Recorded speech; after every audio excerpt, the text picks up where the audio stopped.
Hey, podcast listeners. Today we're going to talk about a new concept that I discovered recently, which I call an inner shame baby. So remember, shame is a liar. And when we align with shame, believing that it is truth or that it's a part of us, it creates something that I like to think of as an inner shame baby that does not want to integrate or heal or ever participate in self-nurture. The inner shame baby is a counterfeit inner child. Unlike the inner child, it's not native, but parasitic. Its job is to prevent a person from connecting to their inner child and healing. The inner shame baby wants to see herself only as a perpetual victim and wants to wallow in her bitterness. When someone tries to help her, she hisses or growls at them because that's not what she wants, and she doesn't trust it. She doesn't want to get better, but to stay bitter and for others to join her and commiserate.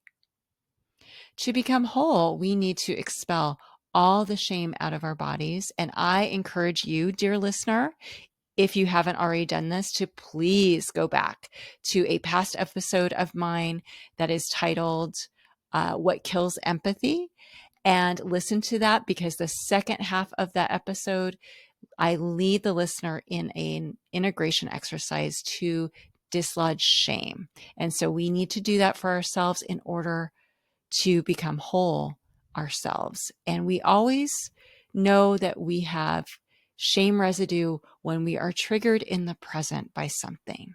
So that's how we know we still carry some shame residue from the past.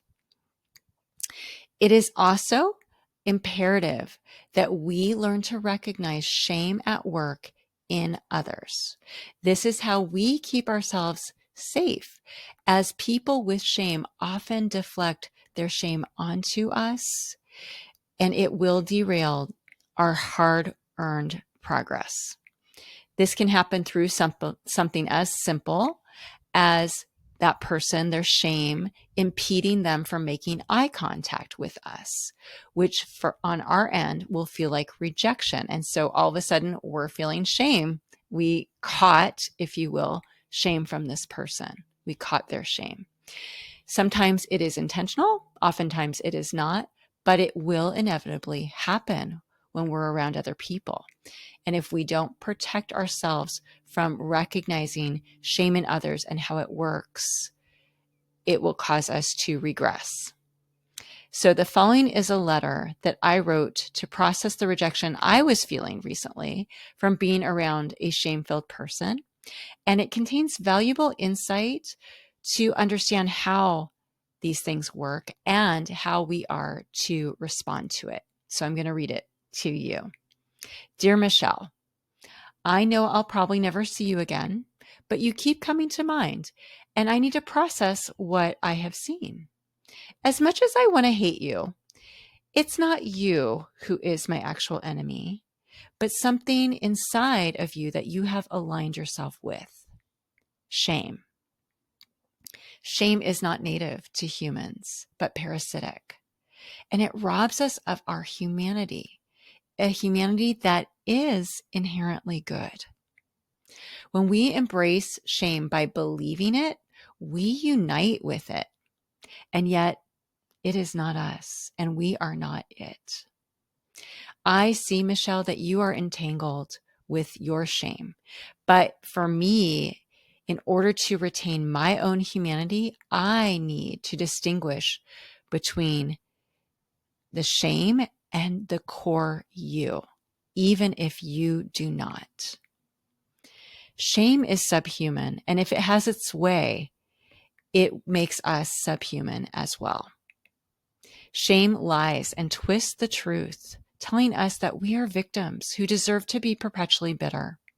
It tells us we cannot trust others and must see life as a zero-sum game where either others succeed or we do, but it can't be both. It keeps us from being happy for others because we're threatened by their success or their happiness. We secretly hate them and are in competition with them and are jealous of them, even though we might hide all of that. Now, the best lies are half truths, and the lies that shame spins are no different. It's true we have been victimized and that there are many people who cannot be trusted. But this is what shame does. It robs us of the ability to trust anyone, including ourselves. It keeps us stuck in our victimhood, never able or willing to surmount it, feeling perpetually entitled to the empathy of others, never free to feel joy, hope, freedom, or alive. Shame kills our soul way before our body ever breaks down. Most of all, shame makes us blind, unable to see any of this. All we see is how miserable we are and how unfair everything is. We have no idea we are being deceived under the influence of something both foreign and malignant. Michelle, I don't hate you, but I do hate the shame within you. And the truth is, we have a common enemy. If you could open your eyes, you would see this. Shame is your enemy too, and it's robbing you of your life and simultaneously hurting everyone around you. As painful as it was for me to have experienced your jealousy and your distrust, I am grateful to you. My recent interactions with you have illuminated so much for me and given me wisdom. You've helped me recognize patterns I've experienced with so many other people throughout my entire life, including my parents. I now see in retrospect how many people are just like you, and it helps everything to make sense. I was so naive, chronically giving the benefit of the doubt to my own detriment. I now see how, like you, those people never trusted my true motives and were in competition with me. I now see the shame that they are entwined with and how it whispers lies into their ear.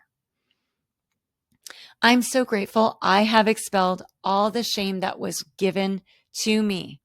And I have created this beautiful force field all around me that protects me from the shame people like you will try to deflect onto me.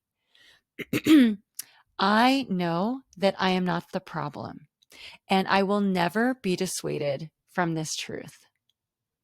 I know that I'm not perfect and I make plenty of mistakes, but there is no shame in my humanity. I love me and will not let you or anyone else cause me to betray myself ever again. I don't need your approval.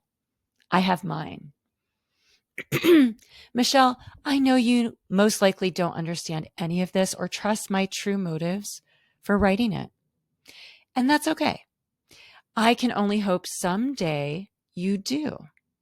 When you rise up and participate in your own liberation from shame, I will be your number one fan, sitting in your front row seat, cheering you on. Take care, Michelle. Please know that your core self is precious and worth saving. Please know the truth. It will set you free. Thanks for listening today. Please subscribe to this podcast or my YouTube channel or both. Please share this with a friend and please give me a wonderful review.